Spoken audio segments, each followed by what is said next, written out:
Putin hits back at Trump over unfriendly sanctions.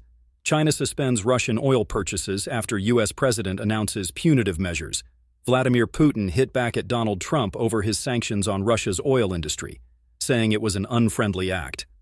On Wednesday night, the U.S. president announced sanctions on Rosneft and Lukoil, the Russian giants that fund Putin's war machine through crude exports. The Russian president said the move would do little to repair relations between Moscow and Washington, adding, "Dialogue is better than war."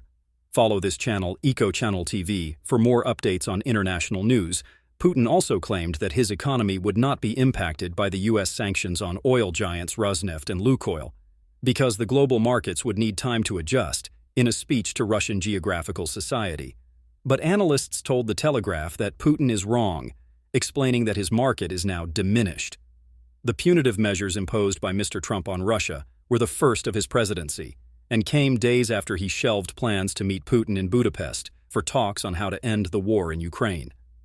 In response to the U.S. sanctions, 4 Chinese state oil companies, PetroChina, Sinopec, CNOOC, and Zhenhua Oil, have all suspended purchases of Russian seaborne oil. The move came as Indian refineries said they would cut imports of Russian crude to comply with the new sanctions. If cancellations prove permanent, Moscow faces a serious economic hit, a clear victory for Mr. Trump's sanctions regime, which he ramped up after a proposed meeting with Putin was canceled.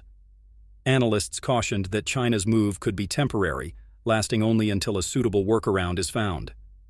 China imports roughly 1.4 million barrels of Russian oil per day by sea. Most is bought by small independent operators, known as teapots, which may continue to buy Moscow's supplies after assessing the impact of sanctions. Teapots previously bought Iranian oil in defiance of Western sanctions on Tehran's nuclear program. But the sanctions are expected to inflict lasting costs on the Kremlin by making trade with its 2 largest customers harder. Greg Newman, chief executive of Onyx Capital Group, the world's largest liquidity provider in oil derivatives, said, "I think it's the same Trump strategy of maximum pressure that was used against Iran in his previous term, and I think it will be effective." Putin has just said the Russian economy won't suffer, but I don't agree. This is not the same as 2022, where oil just gets rerouted. His market is diminished.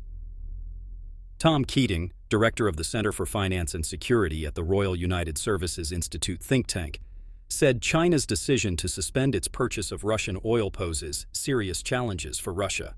"It is no surprise to see countries like China rethink their Russian oil purchases," he said. "There's a sense that the wind has changed direction, and there is a heightened risk that the White House will now follow through on its sanctions decisions by going after those that choose to continue to buy. Given there are many other places from which China could buy its oil, including the United States, it would seem logical for China to avoid confrontation. This is a critical moment for Russia and an opportunity that Ukraine's allies must press home." Timothy Ash, an associate fellow at Chatham House, the London-based think tank, said the Putin regime may have to raise taxes further, risking a vicious cycle of lower revenues, slower growth, and greater budgetary pressure. Earlier, former Russian President Dmitry Medvedev said Mr. Trump had put the U.S. on a war path with Moscow by imposing the sanctions and canceling a planned summit with Putin. Putin often leaves Medvedev, who has reinvented himself as the Kremlin's attack dog, to deliver the most extreme response to shifting geopolitical tides. "The U.S. is our enemy, and their talkative peacemaker has now fully embarked on the war path.